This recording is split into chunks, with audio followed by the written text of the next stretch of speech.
we'll move on to Dr. S. Jagannath, a fine balance between tradition and modernity, life and times of Sri Ramanuja Navalar, 1831 to 1892.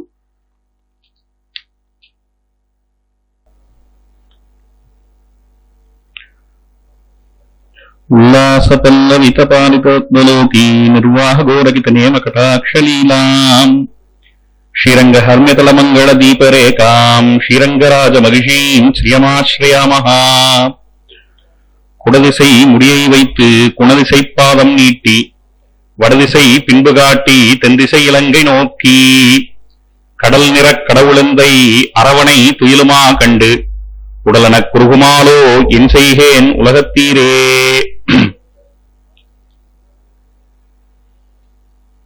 ఎందరో మహానుభావులు అందరికీ వందనము. ఈ శ్రీరంగ ధామంని రక్షణం చేసేది కోసం ఈ శ్రీరంగ ధామానికి వచ్చిన విజయనగర సామ్రాజ్యంతో రాజులు కూడా చేరి at the 14th century our families migrated to this Tamil land. నేను తెలుగువాడు. తెలుగువాడంటే వైష్ణవం అన్నది తెలుగువాడితో ప్రాపర్టీ. శ్రీ కృష్ణదేవరాయర్తోడ ఒక ఆముక్త మాల్యతలో స్వామి చెప్పారు, నేనే తెలుగు రాయడు అని చెప్పారు. స్వామి తెలుగు రాయడు. ఆ స్వామితో భక్త సముదాన్ల ఉండే మేము కూడా తెలుగు దాసుడు అదించి as from now I will continue in English. Thank you. Dear friends, now I am going to talk about a personality known as Sri Ramanuja Navalar, and he too belongs to a Telugu clan. They too migrated before 400 or 500 years.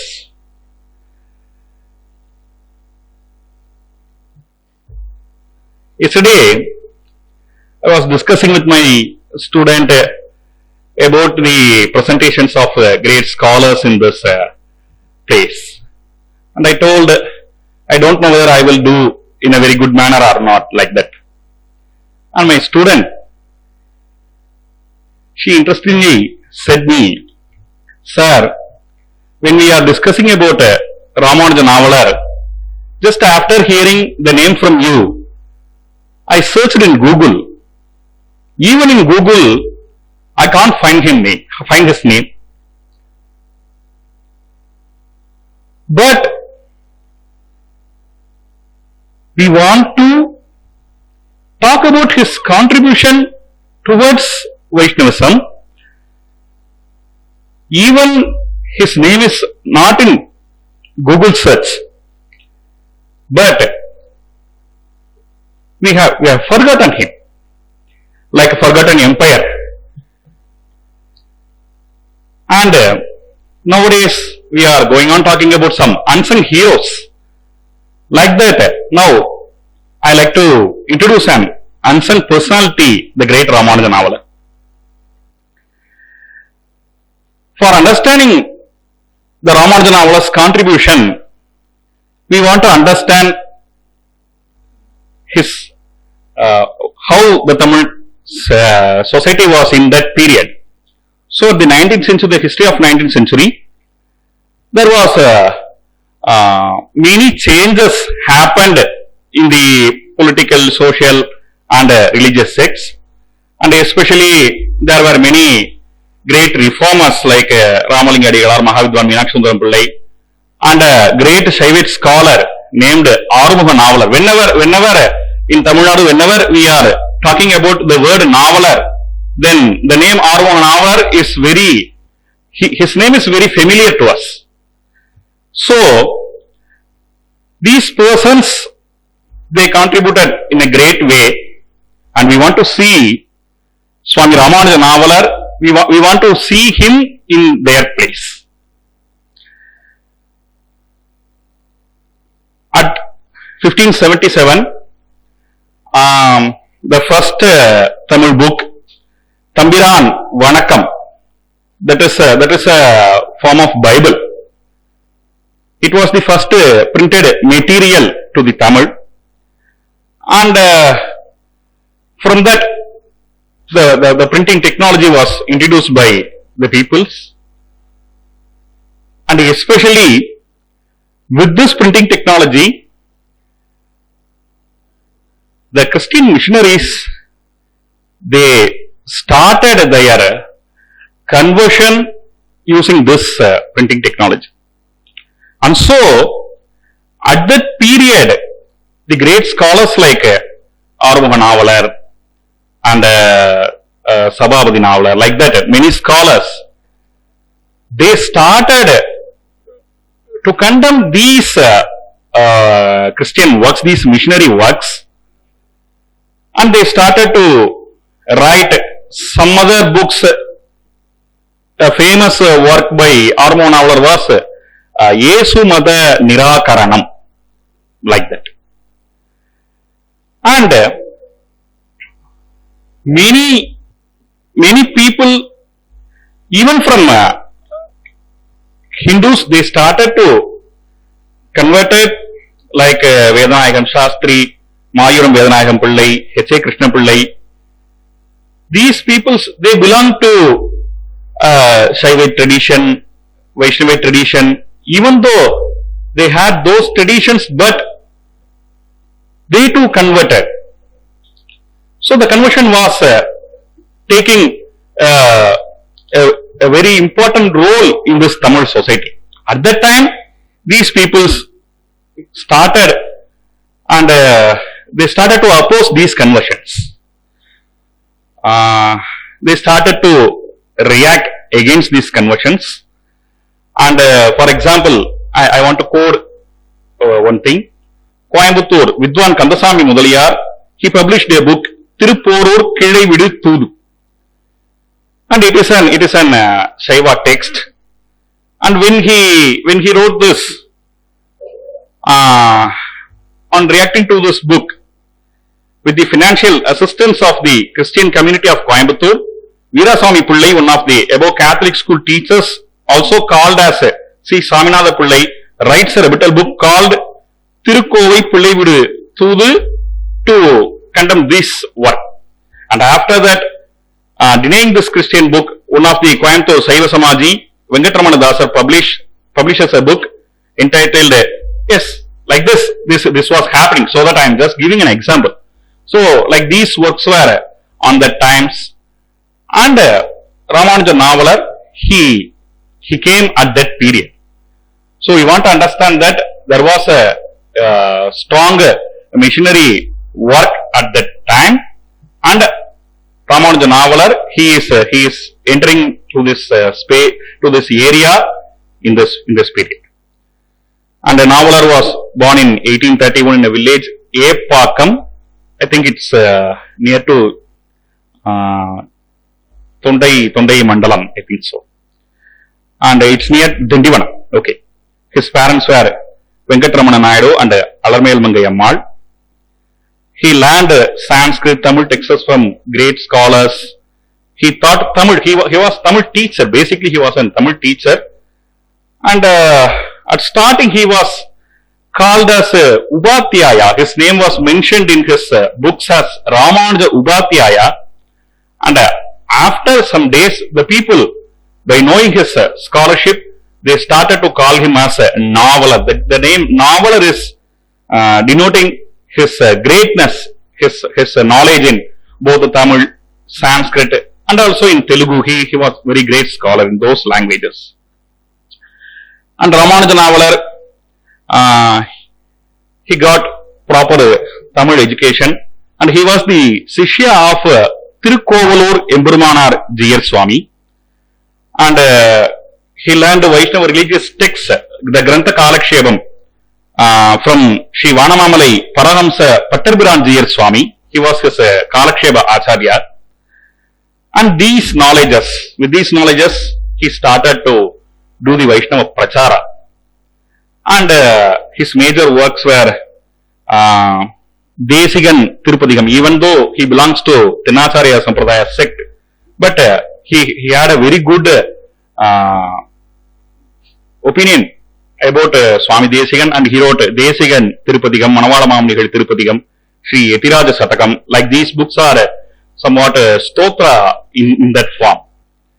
And Ramanuja Navalar, especially like Tyagaraja, he wrote some famous Kirtanas, and even nowadays, in the area of Kadalur, Chidambaram, and in some other areas, the weekly bhajans, whenever they are having the weekly bhajans and these Ekadasi bhajans, the people are singing his songs, and a famous Kirtan was Alvar Pancharatnam, like Tyagaraja's Pancharatnam. He also he wrote Alvar Pancharatnam, and he compiled a book in the name as Bhagavan Nama Sankirtanam.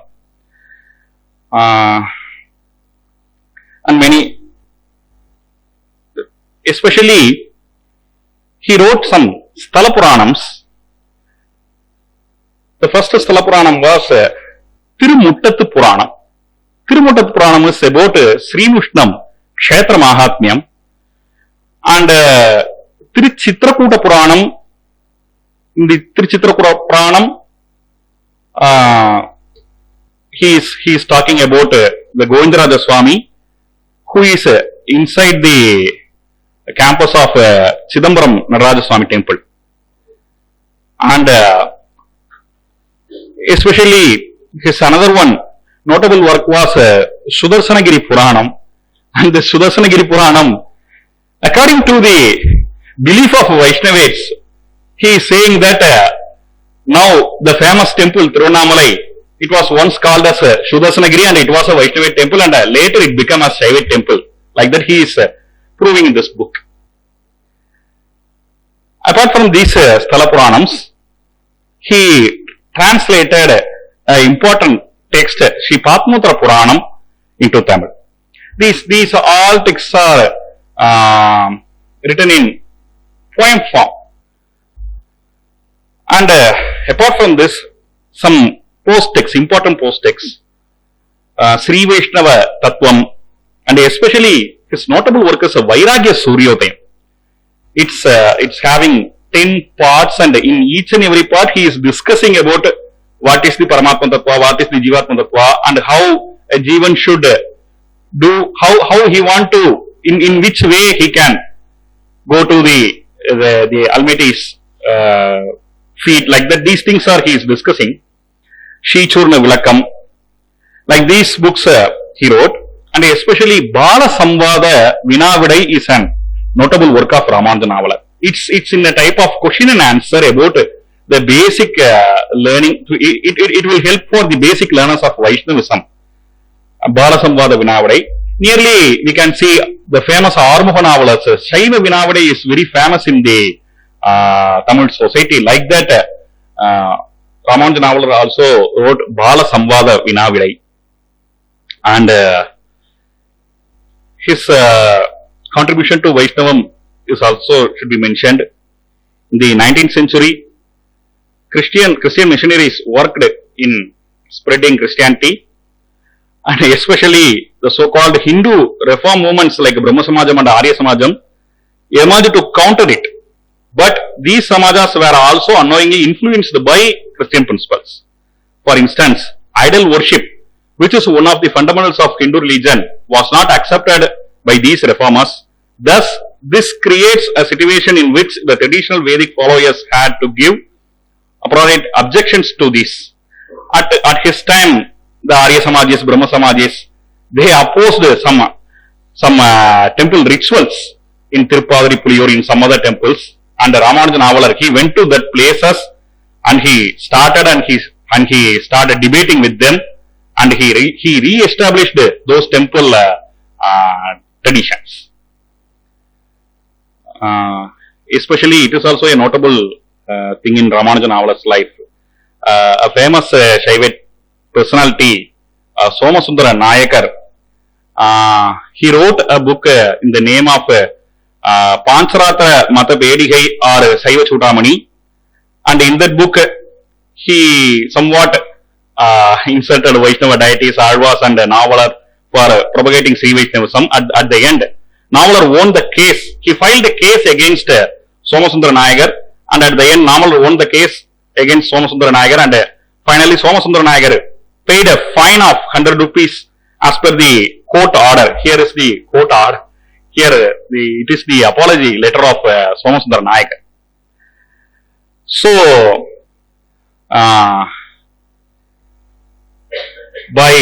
inspired by Ramanuja Navalar, there were many disciples for Ramanuja Navalar, and after his period, his Shishyas, his Bhaktas, they installed his idol at his birthplace, and Koyamballi near Karur, there is a temple for Ramanuja Navalar. Here is the Tirumeni of Ramanuja Navalar. This is the temple of Ramanuja Navalar. And see, at the period of 19th century, a person, he influenced that much. That is the very important thing.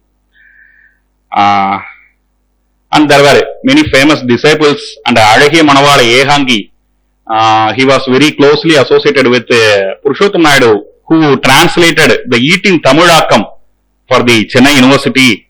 He was the Sishya of Ramanuja Navalar. And there were many scholars who appreciated, especially Shaivite scholars like Visakapurma Iyer, Ashtavadanam, Sabhavati Muliyar. They too praised Ramanuja Navalar. And now the Ramanuja Navalar's books are entirely in the prose form, and it's not available. So, to this modern age, we want to write his history in a simple form, and we want to write about his books, and it's the very important work for doing this. And finally, I want to mention one thing, and I can conclude my speech. There is an false propaganda or an misinterpretation that Vaishnavism is only followed by Brahmins of Tamil Nadu, and especially a clan known as Aingas. But it's not true.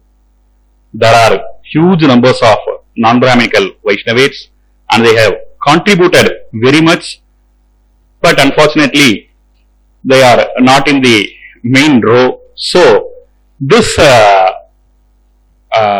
paper, it is trying to make that from this paper we can try to find those non-Brahminical personalities who contributed to this Vaishnavism. Thank you.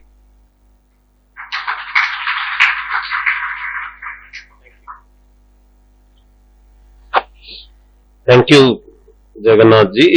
It was a very important paper from the point of view of Vaishnavism and modernity, and all the nuances that are bound to come while we discuss 19th century have been brought in by your paper. Any questions?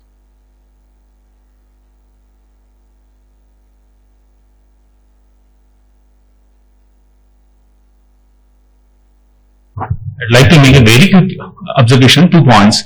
Number one, the paper is very important in the sense that we talk about counter-appropriation. Our, rituals, our signs, symbols, they are appropriated by people from other religion. And colonial days, there was certain other appropriation in terms of colonial ethnography and colonial religious studies.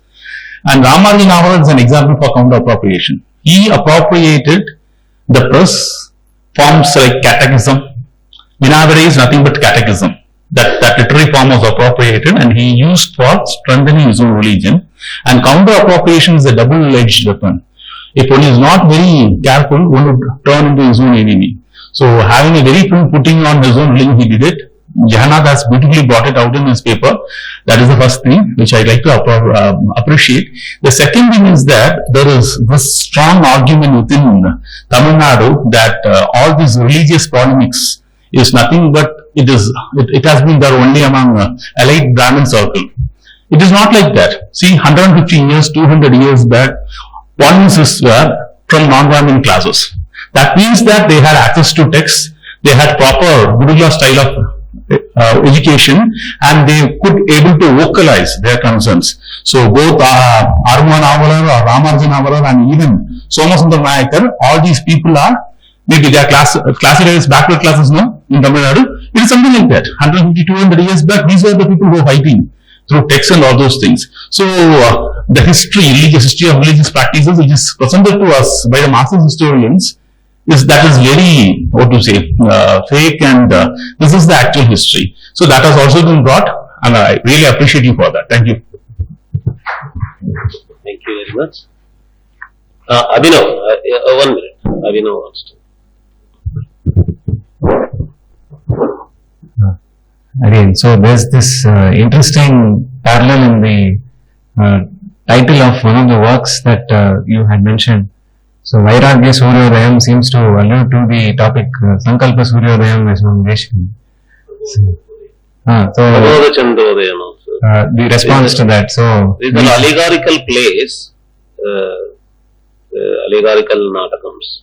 So, it's very interesting to notice how somehow or the other the is this Vairagya Suryodayam also is an allegorical play? Yeah. Oh, okay.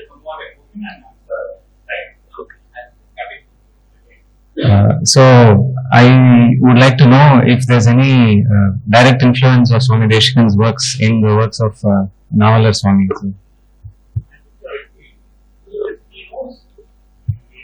He learned everything properly from the Acharyas. He started to make those things in his pracha. He started his pracha in a style of a common man's language. That is very important. Most of the influence to the study the text and so far.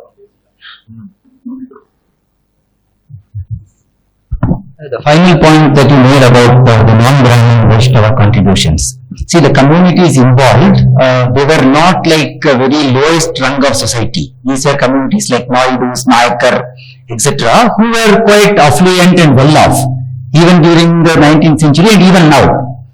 In spite of that, why are their contributions not highlighted or popular?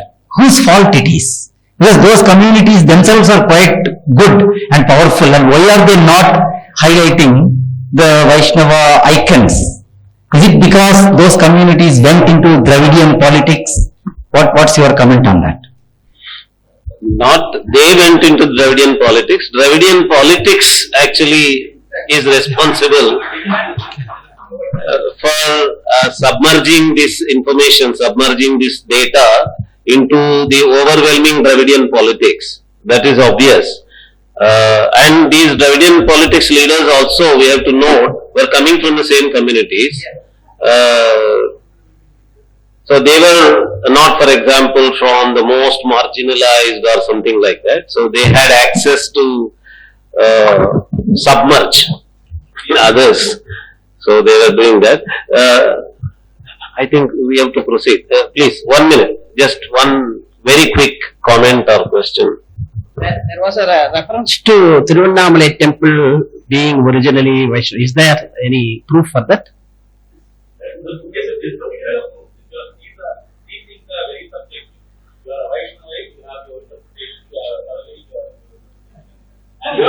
See, interpretations are like, who has said that it was originally a Vaishnava temple? Where do we have the reference? He is saying, this author says. Many of the people are talking about these things. Yes. See, I'm not worried about who is talking, but is there any actual reference? Academically, what is important from that is that these Thala Purana documentation started at the time of Skanda Purana originally, and that documentation is almost impossible because the number of Thala Puranas have to be million in the country. And that happening during the modern period also, it started in 17th, 18th centuries. Some prose works were being written documenting the oral Sthala Puranas, committing oral Sthala Puranas into literature. So this is one such example. So it only shows that there was an oral tradition. Also from a Vaishnavite side, he was only committing it into writing.